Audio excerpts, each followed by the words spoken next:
As the Prime Minister navigates partnerships in the Pacific, the big question remains, is it enough to keep peace in the region? As China's strength grows, will deepening ties with the US help or hurt Australia? Welcome to Q&A.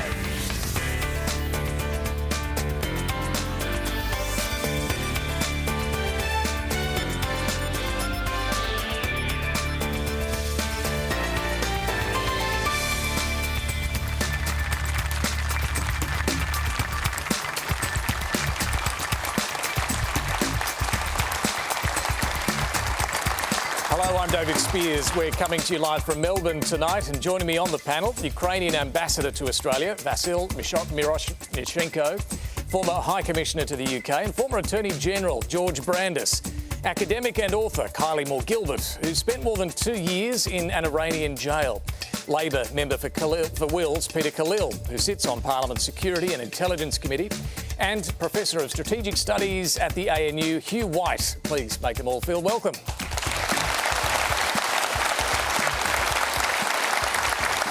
And remember, you can stream us on iView, YouTube, Facebook, Twitter and Instagram. Quanda is the hashtag. Please get involved. Now, there's a lot going on in the world, from the war in Ukraine, tensions with China and within the Pacific, and Australians detained abroad. We're going to cover all of that tonight. Our first question, though, is on the demise of Boris Johnson. And it comes from Liam Condell. Liam. Thanks, David. Boris Johnson was elected just over 3 years ago with one of the highest mandates in recent history.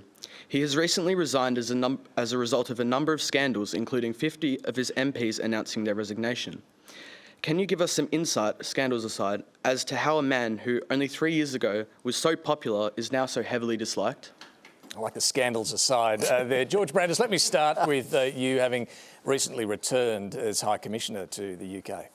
Well, I think the short answer is because he was reckless. He won a huge mandate in December of 2019, the biggest Tory majority since the days of Margaret Thatcher. And in the years since, he did exactly what he promised to do. That was, his election slogan was "Get Brexit Done." Well, he got Brexit done and delivered that, which was a very, very important event in British history and European history indeed. But like a lot of politicians who were capable of navigating the big things, he took his eye off the smaller things. So what brought him down were a number of incidents, particularly the way in which he was undisciplined, his staff was undisciplined during the pandemic. They didn't observe the rules that they were asking other people in the United Kingdom to observe. Standing alone, you might think they were trivial, but they took on a very symbolic importance too. And people thought, well, this is he may be an extremely talented man, as I think he is, but nevertheless, he didn't abide by the rules that he expected us to abide by. That was carelessness and it was recklessness. And this is the great paradox of Boris Johnson. He has, I think, a well-earned reputation for being a brilliant man, but also a very untidy and reckless man. And often it's the small things, those small acts of untidiness and recklessness, that bring down political leaders who are otherwise, in the big scheme of things, very gifted. But can I just take issue with the description of this as reckless small things? Did he also contribute, do you think, to the debasing of politics and the breaking of trust with leadership when it came to these issues with the truth? Up to a point, I think that's true. But, you know, in every generation, you hear that said about every generation of political leaders. I think the case of Boris Johnson was a particularly egregious case of that, I have to say, but it certainly wasn't unique. I mean, half a political generation ago, remember Tony Blair was widely condemned for lying about the Iraq War and the weapons of mass destruction. It all adds up, though, doesn't it? Of course it adds up. And but the point I'm trying to make, David, is on these very big history-changing moments, like Brexit, Boris Johnson was almost had the world at his feet as a political statesman. But when it came to the smaller things, or what appeared to him to be the smaller things that people nevertheless sit up and take notice of and care about, he let himself down. I want to hear from everybody on this if we can.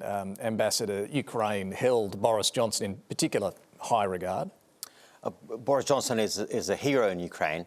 And I'm totally aware about his domestic issues which he's had, but he visited Ukraine as a prime minister 3 times.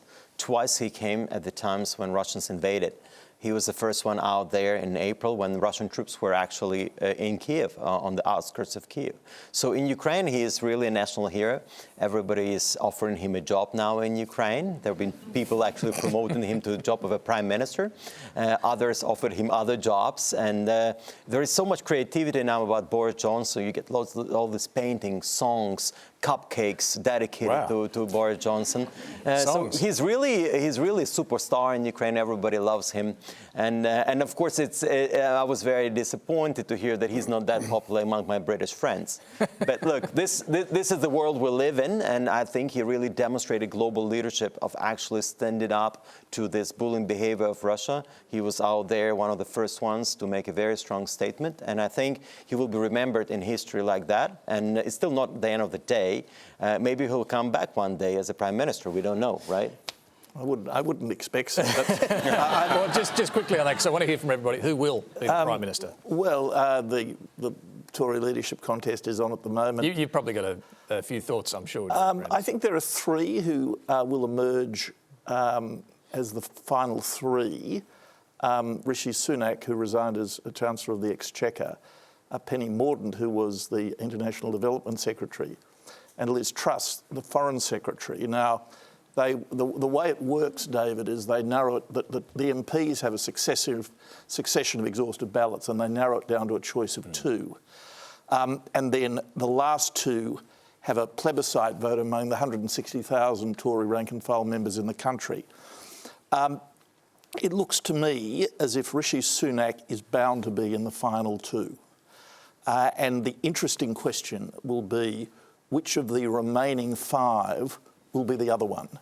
Now, I think of the remaining 5, the 2 who may be, well, almost certainly will be the other in the final 2 will either be Penny Mordaunt or Liz Truss. Okay. And the politics of the next few days through these successive ballots will be all about Liz Truss trying to overtake Penny Mordaunt to get into the final 2.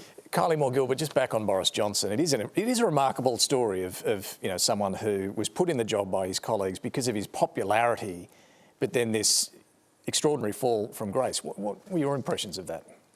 So my impressions of Boris go back to when I was living in London and he was the mayor of London. And he always had this kind of air of messiness, perhaps to put it lightly, chaos, surrounding him. But at that point, I believe most people in London actually liked him and thought he was doing a good job. You know, the Boris bikes and all of these schemes that he initiated.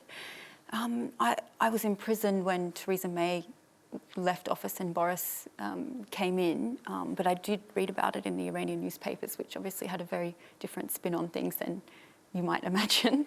But yeah, I mean, I think the problem with Boris is not his policies, but his character. And this, I guess, is the distinction from Tony Blair in a sense, that he was lying about personal misdemeanours and he was actually fined money because of committing a personal offence in office.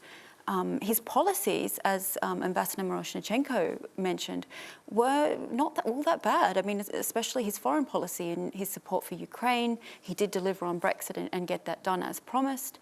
It was these personal misdemeanours, and I think people are sick of politicians being corrupt, lying, promising things they have no intention on delivering on, and, you know, the British public's rage at Boris Johnson for these misdemeanours is testament to that.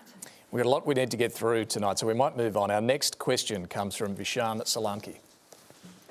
Thank you, David. My question for the panel is whether Australia is being complacent with the AUKUS arrangement, and what does this mean for the potential for China to invade Taiwan? Would America provide effective strategy to stop a potential conflict? Hugh White, let me go to you first on this. You've just written a quarterly essay about some of these very issues. Yes, thanks, David, and thanks for the question. Look, I think we are being complacent. I think we're being complacent about the risk of war between the US and China over Taiwan. I think it's higher than most other people do, and that's because I think it's harder to deter China from taking military action against Taiwan. And that's because I think it's harder for America to win a war over Taiwan. And is therefore more likely that the leaders in Beijing will calculate that it's worth their risk to have a go.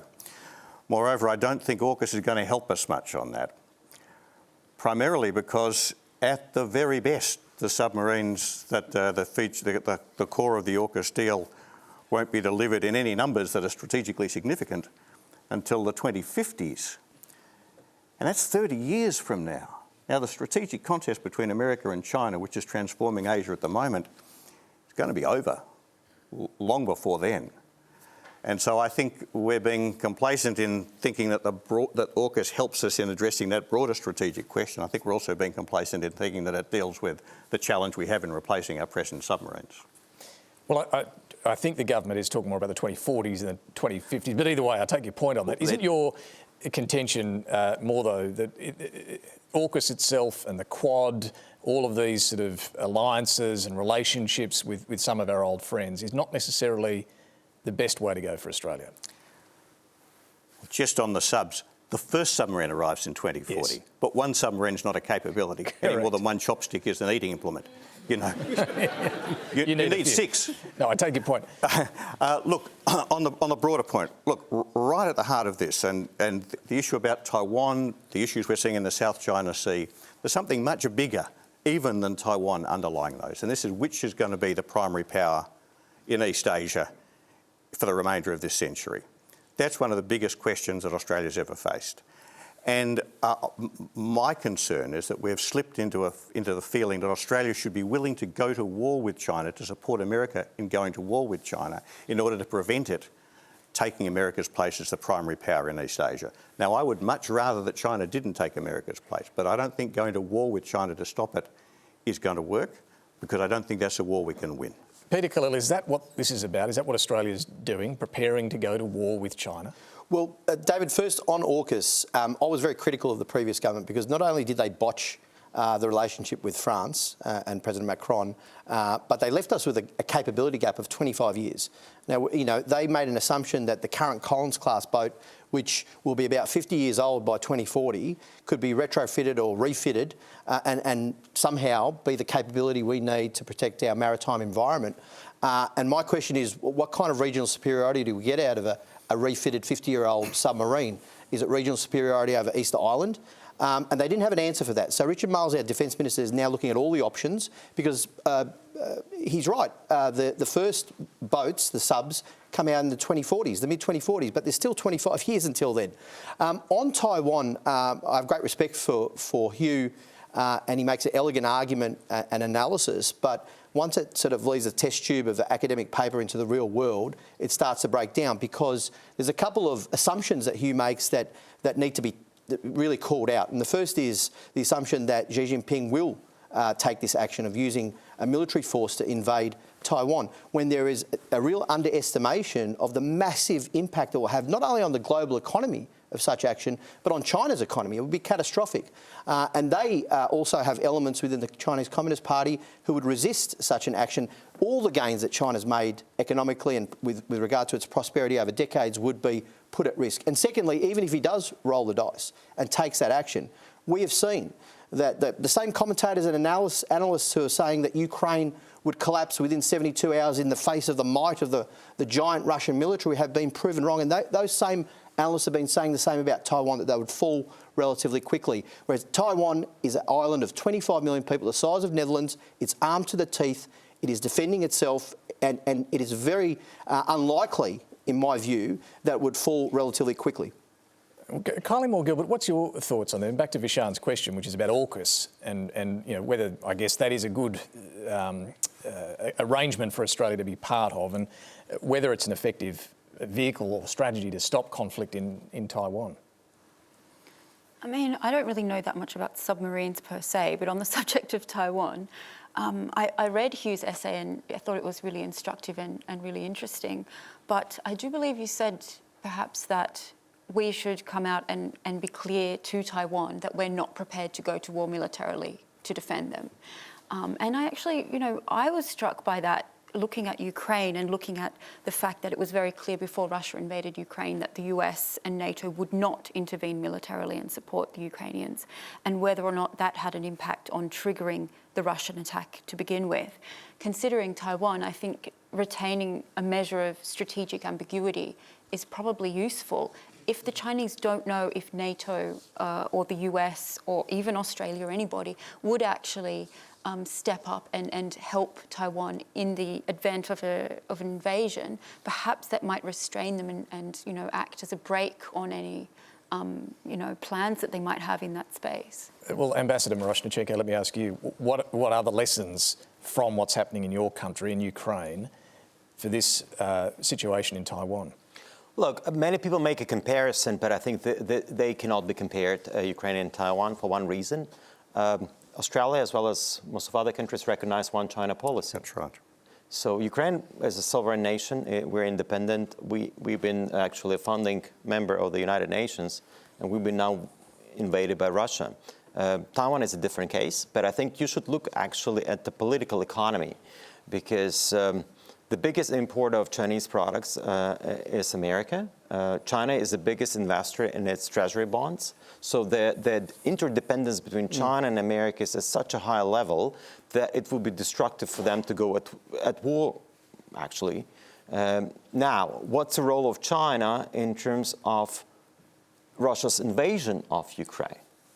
And as you have been observing, the No Limits partnership, which was announced at the beginning of the Olympic Games in Beijing, this is very interesting to see, because we understand that a lot will depend on China. And actually, in the case of Russians coming into Kazakhstan earlier this year, if you noted, all Russian troops left Kazakhstan after the call of Xi to Vladimir Putin. So we understand that China can really play a role, and China is not benefiting from this war. They're benefiting geopolitically, but at the same of the day, they have the largest population, the prices for commodities have surged, and China is the biggest importer of commodities in the world. So I think it's important for China to understand that it's not in their interest to prop up Russia too much. And because Russia does not depend on the West as much as China depends on the West. So I think this is very clear, and I want China to understand it, and I hope they do. Well, we've got a question that fits in with this very discussion from Brodie Grukop. Hello, everyone. My question is to the panel. What do you think Australia's response would be if China attacked Taiwan? It is a direct question. George Brandis, you're no longer in office. You can speak frankly. What would Australia do? Well, I largely agree with what Kylie said in response to the last question, that we must not surrender the posture of strategic ambiguity, nor should the Americans. I think one of the worst and most dangerous things we could do, or the Americans could do, would be to signal to the Chinese that were there to be an attempt to invade Taiwan, which, as Peter rightly said, would vigorously defend itself, that the democracies would not come to its assistance. Now, the set of circumstances in which that eventuality may occur in years to come are really unknowable now, so I'm reluctant to give you a more direct answer than that, but I do stress that we must not ever concede the strategic ambiguity and communicate to either President Xi or perhaps those who come after him that an invasion of Taiwan would be relatively cost-free and that Taiwan would not be defended by the democracies. Hugh White? Well, I think we've got to be very careful to distinguish a couple of different things here. One is the question as to what we should say now. The other is the question is what we should do in the circumstances. There is an argument that both George and Kylie have made that we shouldn't now say that we wouldn't defend Taiwan. But there's a counter-argument, and that is, should we be encouraging the Taiwanese to believe we'll come to their assistance if we won't? I think it would be a terrible thing to do, to encourage them to think that they can manage their relations with Beijing on the basis that we'll all be there to fight for them. But how is strategic ambiguity sending that message? Sorry? How is strategic ambiguity sending Taiwan that message? Well, because the fact is that the way in which the strategic ambiguity is resolved is a strong conviction that we will go to support them. Maybe. I think that is actually the effect of strategic ambiguity. But the second question is, should we actually fight. And I think it's important that we address this question because it's no longer a hypothetical question. I disagree with Peter. I think the chances that the Chinese will roll the dice on Taiwan are quite high. It's not that the costs he mentions are not very real ones, they are, but the stakes for Taiwan are sky high. It's not just that they want to get Taiwan back, and they really do, as they see it. They really do want that, but they also believe that by rolling the dice on Taiwan, if they succeed, will establish them as the dominant power in East Asia and the Western Pacific, and that's something they want even more. So the stakes here are very high. Now, the reason why I don't think we would or we should go to war if the Chinese roll the dice is because I don't believe we can win. And we've really got to be clear about this. Talking about going to war in the abstract is fine, but when you actually start focusing on what might be involved, you have to ask, what would that war look like? It would be World War III. It would be the first war between major powers since 1945. It would be by far and away the biggest air and maritime war since 1945, and it would very likely be a nuclear war. And it would leave Taiwan in ruins. So I think we've got to be very careful about assuming that that would be a good war to fight. Well, is that the cold reality here, Peter, that we have to make a judgment on whether we could win a war? I've got to say, first and foremost, if we, in 5 years' time or 10 years' time, are facing that scenario of an invasion of Taiwan, China using military force to forcibly reunify Taiwan, we've all failed collectively. And in fact, what we should be doing now is making sure, and that our new government is actually doing this, that we start to stabilise a relationship with China, and in the context of what the ambassador has said, try to ensure that China understands that it's to its benefit that it remains part of the global community, that it doesn't use force. Because you asked the right questions, Hugh. What kind of world do we want to live in? Do we want to live in a world where might is right, where a large country can just invade a smaller neighbour by force and create all the horrors and the civilian deaths that we've seen? Or do we want to live in a world where there's a rules-based order that respects the international rule of law, human rights, trade laws and a security framework? And we have to do the work now to shape that. So I don't agree with Hugh that it is inevitable, nor that it's actually, good to be talking about that scenario. We've got to do the work now to shape the world that we want to live in. And that's exactly what we've been doing in the first 9 weeks of government. And is that about presenting to China that the cost of an invasion or military action is too high? Yes, well, the cost is very high. I mean, I said earlier that there would be a huge impact on the global economy because of the interdependence of China, and not just the US, but frankly Australia and many other countries. And Chinese prosperity is dependent on that as well. They'd be risking that. But it's also true that middle powers like Australia have to work with our partners in Southeast Asia, in Europe, to actually really prop up and support and enhance that rules-based order, because it's in our collective interests. It's part of our national interest. We are a trading nation. We can't force other countries to do our will based on military force. We want a set of rules and a framework that we all abide by that actually goes to our security, the stability of the region, and our ongoing prosperity. And Hugh, just before we leave this issue, if we were to concede that there's no way we can win a war, therefore we make it clear we're not going to help Taiwan, aren't we therefore conceding to a dominant power in the region the sort of way they want to run that region when it comes to human rights and territorial sovereignty and freedom of movement and all of these things? Well, that's right, because we are living in a different world. We're living in a world in which China is the most powerful country in the world. And sorry, you're saying China now is the most powerful? Well, China now has the biggest share of global GDP. It has the biggest economy in PPP terms, and that lead will increase. The government's own numbers are that by 2035, which is just the day after tomorrow in this business, China's economy will be 24% of global GDP and America's will be 14%. This is a different world. We are going to have to learn to live with Chinese power. It's going to be a very uncomfortable process. But I think, of course we want that rules-based order, but we've got to work out how we navigate our way towards that, recognising the realities of power and the way in which power is shifting. We are no longer living in a world in which the United States is the dominant power and calls the shots. And accommodating to that new world is something that we're going to have to put a lot of work into. But here, there's one, if I may say so with respect, there's one consideration that you haven't mentioned, and that is China doesn't want a war with the United States either.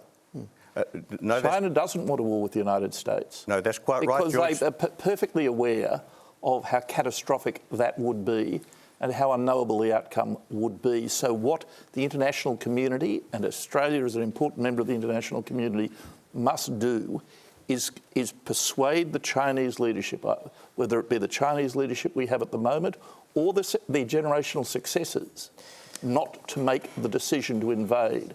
And one of the worst things we could give away in that diplomacy is the possibility that they would find themselves with the war they don't want. Well, I absolutely agree that Chinese don't want to go to war with the United States. What they hope is that they can take Taiwan without a war. Correct. And that's because they expect that the United States would not, in fact, fight for Taiwan. Which is why we don't want to be saying here and now we wouldn't. But George, what persuades them? What persuades the Chinese that the Americans won't fight is not what the Americans say; it's what they do. It's their failure. It's their failure to build the forces which could credibly win a war over Taiwan. And the real driver here, Hugh, I think that US capabilities. Yeah, very quickly. declined. I think a lot will depend on how the war in Ukraine will play out. Because if Kyiv falls, I think China will be emboldened, Iran will be emboldened. And I think this is very important. Everybody's sitting out there in China and watching how that's all going to develop. And I think that's so important for Ukraine to win. Well, but I do think, though, Ambassador, the situation's very different. Taiwan has no Polish border. Taiwan has no easy way of being resupplied by the West the way Ukraine has been. And Taiwan's strategic situation, the military relativities are much more adverse to Taiwan than they are to Ukraine. Right. I think it would be too optimistic to assume that the Chinese, looking at Ukraine's resistance to Russia, would be much deterred from moving against Taiwan. Speaking of Ukraine, we do need to move on. We need to move on because we want to get to Ukraine. And our next question comes from Oksana Wyszewska. Hello, everyone. I'm of Southern Temporary Displaced Ukrainians currently living in Melbourne. I arrived to Australia in April, and I'm from Kharkiv. I left my city and country because I've lost everything there. So I'd like to start a new life here and help my family. They are still in Ukraine. Unfortunately, I had to flee my home due to war, and very unfortunately, we don't know when the war will end. I'm very grateful for having the opportunity to live in one of the most livable cities in the world, Melbourne. However, I understand that humanitarian visa is limited to 3 years, and was wondering what will happen if the war hasn't ended. Are there any discussions around the ability to extend this visa? Oksana, thank you. Can I just check, so are you on one of these visas yourself? Yeah. Okay, and for 3 years from now, or from April? Yeah. Is how long it lasts. Yeah. Okay, so thank you for the question. Ambassador, Oksana's asking if there are conversations going on with the government to make it longer than 3 years. Yeah, Oksana, I would like... I'm also, on my paternal grandfather is from Kharkiv, and I know it's really harrowing to see what has happened to the city, how destroyed it was. I used to go there quite often in the past. Look, I'm not in a position to provide any comments on the policy of the government of Australia, and I'm sure we'll get the member of the ruling party to comment on that. But our community leader, Stefan Romagna, was assured by the current leadership here that they will look at this issue and they will solve this issue. So it's going to be extended. Would you like the government to extend it beyond 3 years? Yes, absolutely. And it just happens that Prime Minister Anthony Albanese was in Kyiv when that became known. But it's just the way your government system works. The previous government had an expiration date for the policy, and it's up to the new government to make the arrangement, to make changes to the budget and actually extend it. He might do that? Yeah, I think it's coming. There was no limit on Ukrainians coming. Only 8,000 visas were issued. Half of those people arrived. So we're talking about 4,000 Ukrainians here when we have 4 million in Poland. So I think Australia is a big country and they can absorb more Ukrainians. Yeah. It's not the matter of them coming here, it's actually the difficulty of coming here. But I think it's not that important. What is important was a historic visit of Anthony Albanese to Ukraine. And I think this is what we have to look at. that, and would be great to sort of... We're going to come to that. We're going to come to that. Just sticking with Oksana's question on the visa situation, the deadline for applications was due today. They've extended that to the end of this month. Peter, look, let me actually read from Labor's election policy platform. Temporary protection visas place refugees in an ongoing state of uncertainty and prevent meaningful settlement, creating hardship for refugees, denying Australia the benefit of their contribution. Why should people like Oksana be on a temporary visa? Well, thanks, Oksana, for your question. And I know it must be so difficult with family and friends still in Ukraine and the period that you've gone through, with the worry and the pain of that. So thank you for asking the question. Yes, it's true. We did extend... The previous government had a deadline of the 30th of June. The current Minister for Immigration has extended that until the end of the month. These are for temporary protection humanitarian visas. And there's an ongoing backlog of TPVs. Now, our policy is to remove all temporary protection visas, and that's an important including point for those from Ukraine. You raise, and I assume the Minister will be making that. They'll be part of the TPVs. We've made a commitment to remove all TPVs of refugees here, to give them permanent protection if they're genuine refugees. So your understanding is those who've come from Ukraine will get permanent refugee status? Well, that's up to the Minister, and I think the Cabinet's going to meet on that, but that's a discussion they're going to have. I know that our policy, very clearly, is that we are removing TPVs, temporary protection visas and SHEVs, because people have been in limbo every 3 years. Right. So that is part of our platform and our policy. So I'll wait for the Minister to announce that. But I've just got to say too, absolutely important to find places for Ukrainian refugees. Right throughout the globe, there are 27 million refugees registered with the UNHCR. Now, the Labor Party has committed, and the government, to doubling our refugee intake, removing TPVs, and we've got a really strong commitment. But there's also people, the Rohingya in Myanmar, there's the many Iraqis and Syrians who are in Lebanon and Jordan and Turkey, 5 million.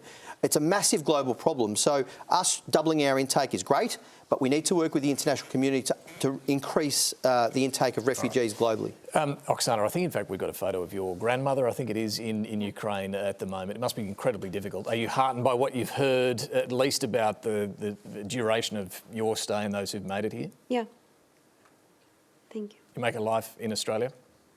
You look forward to making a permanent life in Australia? Yeah. All right. Well, we'll see whether that announcement comes from the Minister. Thank you, Oksana. In fact, we've got another question from Naeem Mellam in relation to Ukraine. The question is to Peter Khalil. While we see so many people in Australia affected by the recent flood disaster, we see our Prime Minister Albanese running around to Ukraine, offering lots of money and other assistance for war, while leaving our Australian people without much of a help. Why is that? Well, Peter, before we hear from you, let me just hear Kylie. I want to bring you into this conversation. There's been a range of those criticising Anthony Albanese for his overseas travel in the short time that he's been PM. What do you think? I think the floods in New South Wales were devastating. I have family who live in Western Sydney and who were affected by that. I think it's great that he visited Ukraine and Kyiv and, showed his support for the war effort there. Perhaps he could have come back a tiny bit more quickly, but it's really, really hard. Obviously, they have a lot of international objectives that they want to get under their belts in the first few months of post-election, and juggling that with domestic needs is, a challenge. Peter? Could I just say thanks for the question, Naeem. I've heard these criticisms of the Prime Minister. Let's be really clear. Anthony Albanese was on the ground, the Prime Minister, with the New South Wales Premier, providing immediate relief when he got back from his trip. He was straight there where the floods were happening. And I've heard this criticism from the Liberal Party, the new opposition, where they've tried to make this nonsensical comparison between him and Scott Morrison, who went on holiday in Hawaii when there were bushfires. Let's be clear. Anthony Albanese, our Prime Minister, was not sitting on a beach drinking pina coladas while there were bushfires. He was going into a war zone to support a country that was invaded brutally, illegally and immorally by its large major power neighbour, to provide that support with all the other democracies and other countries of the international community. Why? Because it has a meaning for us here in this region. As I said earlier, we don't want to live in a world where might is just right. And just on the point about the PM's travel, which trips does the opposition and the critics of the PM say that he shouldn't have done? The one with President Widodo, our important Indonesian neighbour, the one with President Macron to repair the relationship that was destroyed in the previous government, the one where he actually visited Ukraine. I want to know which one was the one that he shouldn't have gone to. George Brandis, what have you made of this criticism? I think that the visits that Prime Minister Albanese has made so far were visits that he needed to make. He needed to go to the Quad. There is a certain amount of international travel that any Prime Minister must do, and for Australia not to be represented at head of government level is just not satisfactory. The visit to the Quad, where President Biden and the Prime Ministers of Japan and India were there, was an example. The visit to NATO was an example of that. The visit to Ukraine, I think, was a good thing for him to have done. Now, sometimes Prime Ministers overindulge in the international travel. I mean, Kevin Rudd didn't get the nickname Kevin 747 for nothing. But so which trip shouldn't have the PM made, George? Well, I'm trying to agree with you. I think he's defending Anthony Albanese. You're out of politics. So some of your former colleagues should back off. Well, I'm trying to be fair and say that the visits that Albanese has made so far are visits that the Prime Minister should have made, and particularly a newly installed Prime Minister who needs to introduce himself to other heads of government. So some of your former colleagues should back off that criticism. Well, look, I spoke to one of my former colleagues who had made some observations, and he pointed out, Dan Tehan, and he pointed out to me that what he had said is that the Prime Minister needs to get the balance right, that he wasn't actually criticising any particular visit. Let me just ask the Ambassador here, the trip to Kyiv in particular, you've said this was a very important trip for the Prime Minister to make. Just tell us a bit about that, and I guess many will be wondering your impressions of what's going on at the moment. It seems we are in a very difficult phase of this war with Russia's very heavy shelling and rocket attacks. Indeed, tonight, just before we came on air, you and I were just having a look at the news that Russian missiles have killed at least 12 people, including a mother and child, apparently, in strikes on civilian buildings in the city of Vinnytsia. What do you expect will be happening in the coming months in Ukraine? Look, the visit of Prime Minister Albanese was historic. That's the first time in the history of our bilateral relations when we had an Australian head of government visiting, especially given all this steadfast support which Australia has provided to Ukraine. It was so important for President Zelensky to thank Australian Prime Minister as well as Australian people for that support. It was a cordial and very warm visit. Prime Minister spent 3 hours with President of Ukraine. He also visited Bucha, Hostomel, Irpin, all those cities on the outskirts of Kyiv.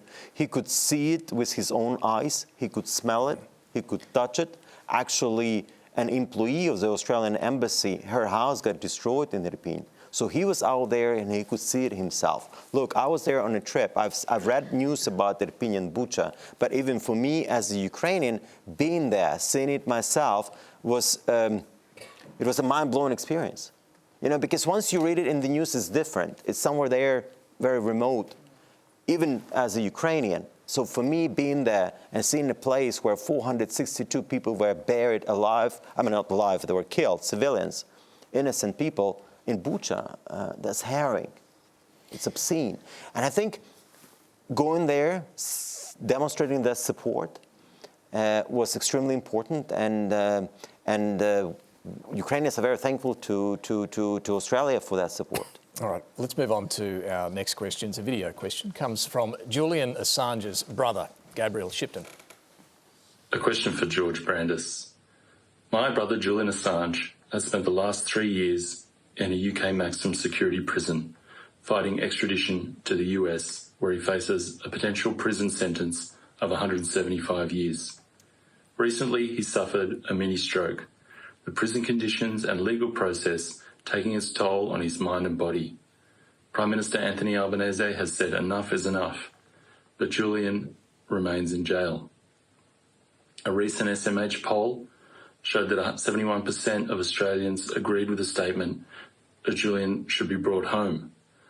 all the major press freedom and human rights organisations have called on the Biden administration to drop the charges against Julian. As a former UK High Commissioner and former Attorney General, how would you go about carrying out the wishes of the Australian people and the Prime Minister and ending Julian's imprisonment? George Brandis. Well, it's not up to us to end Julian Assange's imprisonment because he is being the subject of a prosecution by the United States for a breach of American law. And the proceedings in London at the moment are extradition proceedings between the United States and Julian Assange. Australia is not a party to those proceedings. Australia wouldn't have the legal standing to be a party to those proceedings, nor should we be interfering with judicial proceedings. To do that would be to interfere with the course of justice. But it was a decision of the Home Secretary in the UK to approve the extradition. Did you, as High Commissioner, make any representation? I did not. I did not. You did not? It's the Australian government. It certainly was the Australian government's view that the legal proceedings and the extradition proceedings should run their course. And at no point did we seek to interfere with that process. Now, what we did do, though, is we gave Julian Assange exactly the same treatment and support that any Australian citizen in the UK would receive, the same consular support. In fact, I instructed the consular people at the Australian High Commission to make sure that every month we wrote to Julian Assange to ask him if there was anything he needed by way of assistance and support in a consular sense. And at no time did he say that he wasn't receiving the consular support he needed. But well, of course, what he did say was that he wanted the Australian government to interfere with the process in the UK court between him and the United States. Or the decision of the politician, the Home Secretary, Kylie, Moore-Gilbert. I mean, how much sympathy do you have for Julian Assange's situation? I, of course, have sympathy for Julian Assange's situation. And I mean, I think I disagree with a few points that George Brandis just made. The first being this isn't a regular consular case. This isn't an Aussie in Bali who's had too much to drink and fallen off their scooter or something, you know. This is a political case. It's inherently political. And Julian Assange, like him or loathe him, is a political prisoner. Well, I don't agree with that. I do not agree with that, and I don't have any personal feeling one way or another about Julian Assange. He's been charged with espionage by the United States. Yeah, which is a very serious crime. Sure, but WikiLeaks is many things. Do you believe it's an espionage outfit? I think that's a decision for a United States court to make. Did Julian Assange commit a crime on US soil? Do they have universal jurisdiction over Julian Assange? That is a decision for a United States court to make. But the definition of espionage is on behalf of a foreign country or a foreign body. Is WikiLeaks, do they fit that definition or do they more fit the definition of a publisher? That very argument was put before the British judge, before whom the extradition proceedings was brought and dismissed. So you don't think that he deserves any intervention whatsoever by us, being his country of citizenship? I believe that as a political prisoner? I don't believe he's a political prisoner. I believe Julian Assange is entitled to exactly the same treatment as any Australian in trouble ought to receive from the Australian government by way of consular assistance. And I think we ought to respect the integrity of both the judicial processes of the United Kingdom and the integrity of the United States criminal justice system. Peter, let me just bring in Peter here, because, Peter, I'm keen for your perspective on this. Pre-politics, you were in Iraq for quite some time as a security advisor during the Iraq War to the provisional government there. What did you make of this sort of, you know, the WikiLeaks classified information being released? And how have you now come to the view, as you have over the last year or so, that you actually think these espionage charges should be dropped? Yeah, well, to be clear, David, I'm a member of the Parliamentary Friends to bring Julian Assange home. It's a cross-party membership, all major parties, independents, Labor, Liberal, Greens and so on. And we've made representations to the President, the US President, to drop the charges, and the DOJ to drop the charges. So let's be clear, and I want to be open about this. I've been in quite a bit of touch with Gabriel, Julian's brother, around the legal case that he's going through, that George sort of stepped out. So there is the legal case, there is the appeal processes that are ongoing there, but there's also the other element of this. And Prime Minister Albanese has said that this case has gone on long enough and it needs to be brought to a close. There is quiet diplomacy, and when he was asked a question, he said not all diplomacy is done with a loud hailer. There is something to be said for quiet diplomacy. The points that you ask about with respect to whether Julian Assange or not, you can argue the merits of whether he is investigative journalist and whether the dump of material, which wasn't redacted like the Pentagon Papers and others, was good journalism or not. The point, there's a matter of principle here at stake, and liberal democracies like ours have to match our rhetoric on the freedom of the press with real action and backing that up. And for me, that is a fundamental principle, given that we've just been talking about the rise of authoritarian regimes around the world and their threat to press freedom and to journalists doing their work. But I want to say too that there are many other Australians who are arbitrarily detained overseas, and we need to pay attention to their cases, whether it's Cheng Li, Dr. Yang in China, which the Foreign Minister Wong has raised with her counterpart in their recent meeting, which was the first, by the way, in 3 years, whether it's Sean Turnell in Myanmar, whether it's Robert Peter, who is in a prison in Iraq, and I've been doing some work around that. So these are important matters, and we need to do everything we can to help those Australians be released, like what happened with Kylie. Well, let me ask you, Kylie, because you've just written a powerful book about your own experience imprisoned in Iran. And we're just talking about Julian Assange, and we know that his physical and mental well-being is absolutely suffering as a result of what's going on there. You were, 804 days in prison. How on earth did you cope with that?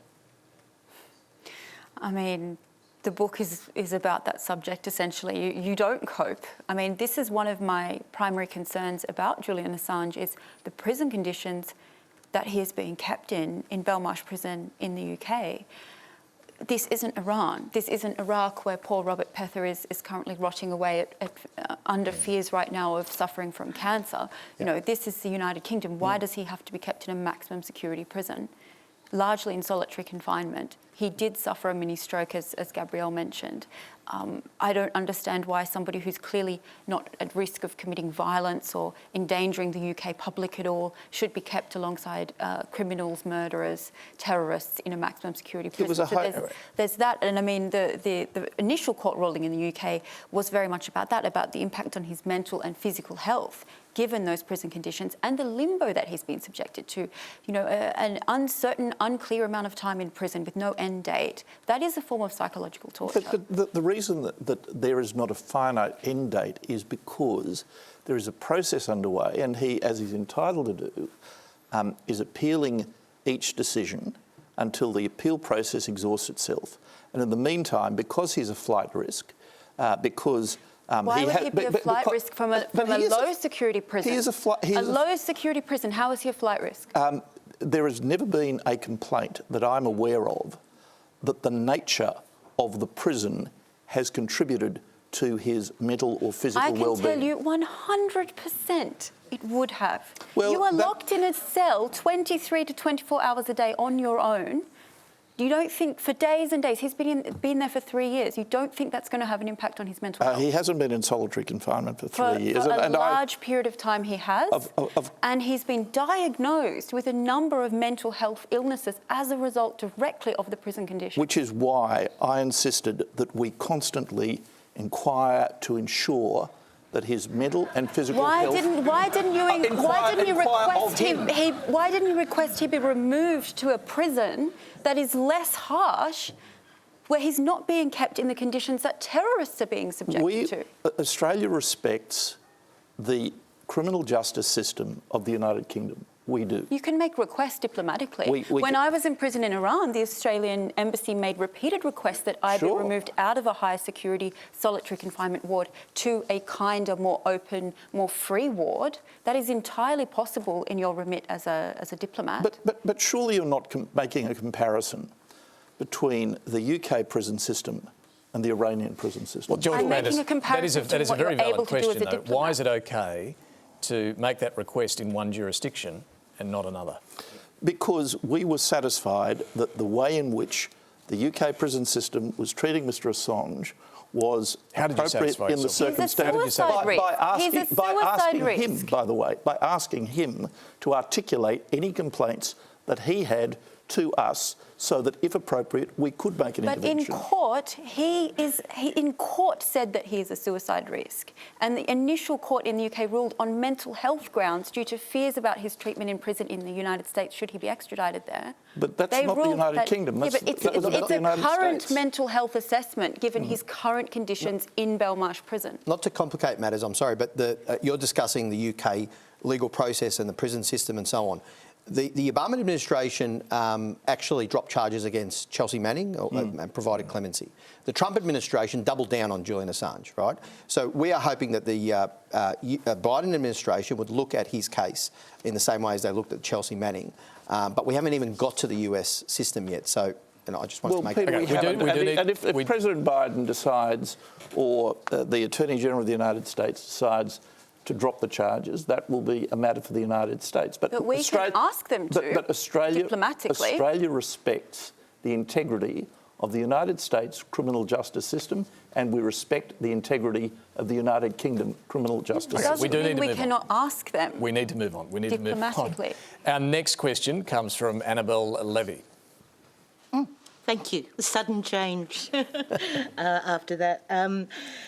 I want to talk about the Pacific Islands, so a bit closer to home. So the news of prime ministerial hugs at the Pacific Islands Forum, and our new, nicer and gentler government who listens and has transparency, proclaims transparency, comes as a relief to many of us. It certainly does to me. But with the regional competition ramping up between China and the West, can this new approach make amends for the long-standing neglect felt by many Pacific Islanders towards the West? And does it matter? Hugh White. Well, I think it does matter. And I think some aspects of the new government's fresh approach to the South Pacific are very welcome, particularly the more responsive approach to climate change, which is obviously very important. But I think there are deeper questions there, as your question implies, and I'm not sure we've yet got to them. At the moment, obviously, Australia's thinking about the South Pacific is very much framed by concerns about China's growing power in the region more broadly and in the South Pacific in particular.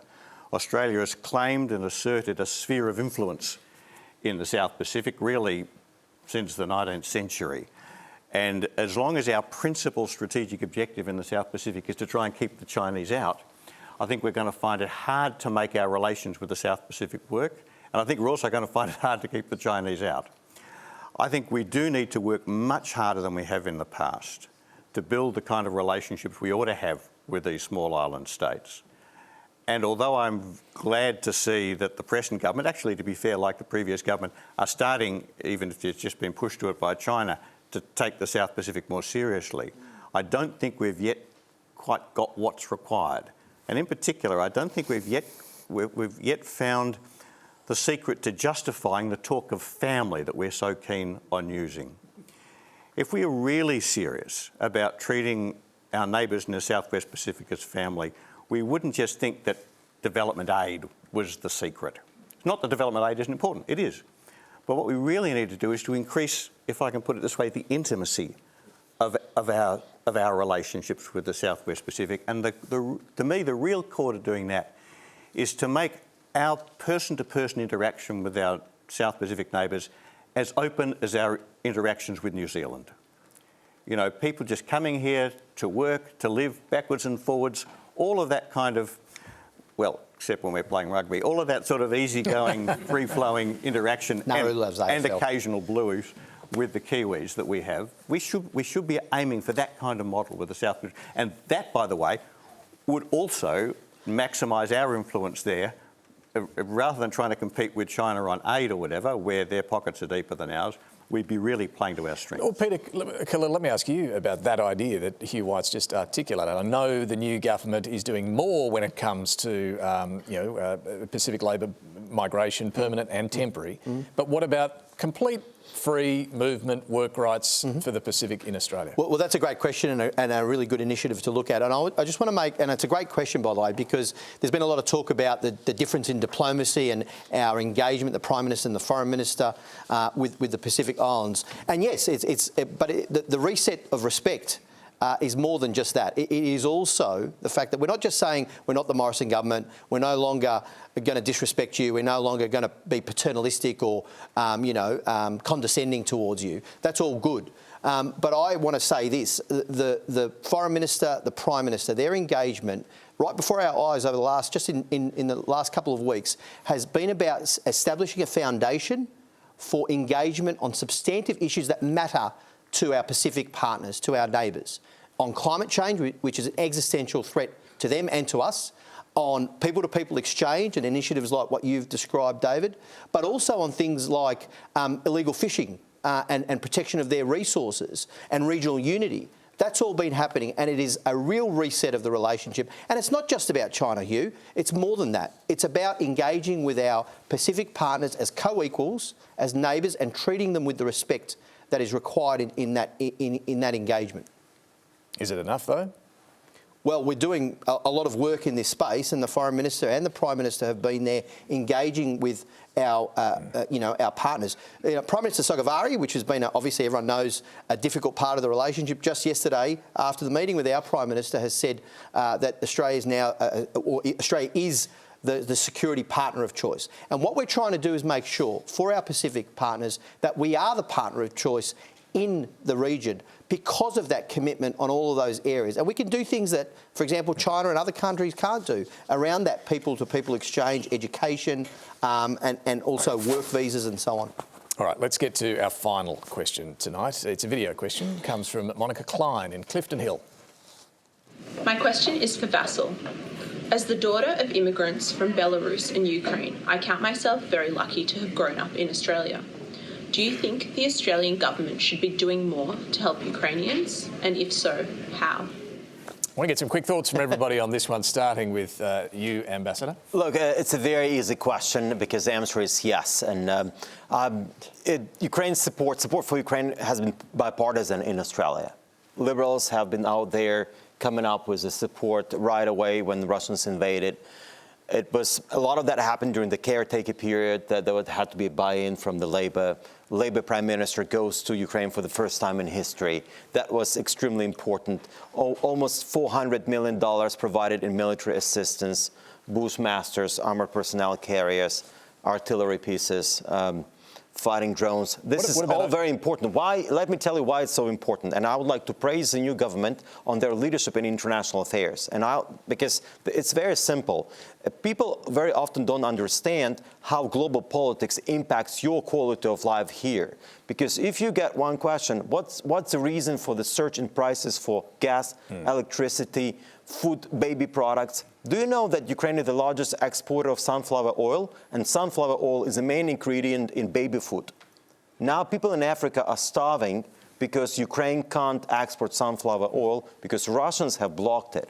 So you need to understand that global issues have a major impact on your quality of life here. So I think the answer is very clear why Australia has to support Ukraine, because if Ukraine wins this war and we will prevail, that's the only way how we can solve your domestic issues. This is how we can get prices back to normal for fuel, for food, for all other products which you depend on and your quality of life depends on. And I think this is the argument which is kind of is missing, right? But this is out there, criticizing Prime Minister for visiting Ukraine, I think is ridiculous because it was just 12 hours that he spent out there, and actually the money that has been allocated to Ukraine is a fraction of what actually Australia is losing because of Russia invading Ukraine, caused by this surge in prices for commodities. Should Australia reopen its embassy? Yes, absolutely, and I think it's coming. It's just a matter of times when the Australian ambassador, Bruce Edwards, who I had a pleasure of seeing in Kiev last week. So that'll happen. Yeah, that will be happening, but I understand there are certain procedures which have to take place. Just quickly to everybody else, George Brandis, what more can Australia do? I think there's an enormous amount of goodwill in Australia, and I'm glad the ambassador made the point that it's entirely bipartisan. After the invasion in February, Australia provided tremendous material and humanitarian assistance. I think by value, the greatest amount of assistance of any non-Euro-Atlantic nation. That was a decision of the previous government, supported by the then opposition. The new government has continued in an entirely bipartisan fashion to support those decisions, and I expect that to continue. Now, Peter has said something about the possibility of a more generous refugee intake from Ukrainians, and it'll be interesting to see how the government resolves that. But I don't think there's any political pushback, either within the Parliament or in the Australian community, to standing with absolute solidarity with the Ukrainian people. Kylie?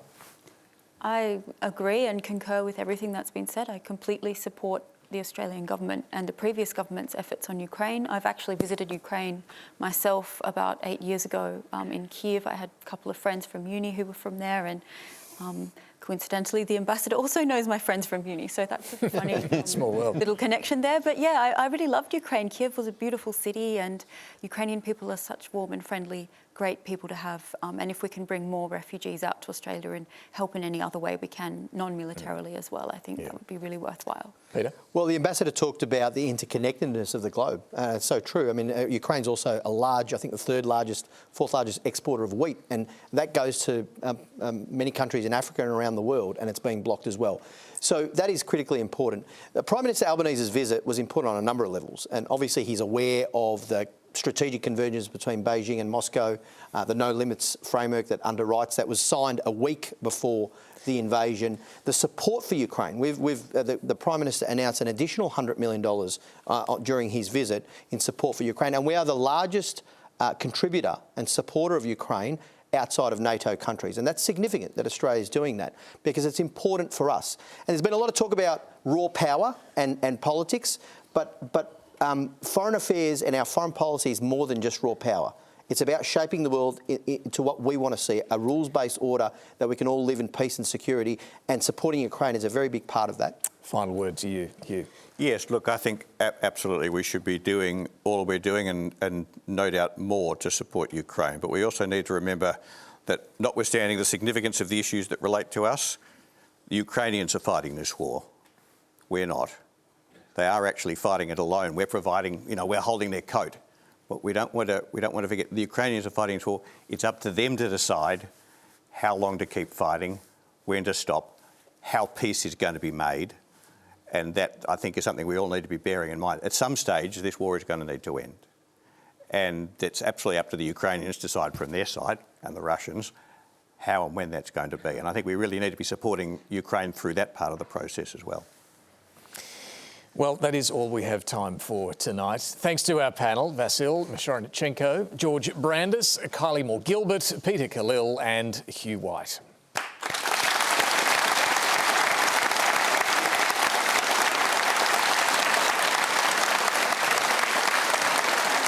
And thank you for your questions and for sharing your stories with us, and to you at home, thanks for joining the conversation too. Now, Q&A is taking a short break, returning for a Monday night special on August the 1st at 9:35 p.m. Stan Grant will be taking the show to the Northern Territory, broadcasting from the Garma Festival, Australia's largest Indigenous cultural gathering. We'll hear from local and national leaders and discuss the Albanese government's commitment to a First Nations voice to Parliament. And you can join me Sunday morning for Insiders. Until then, good night.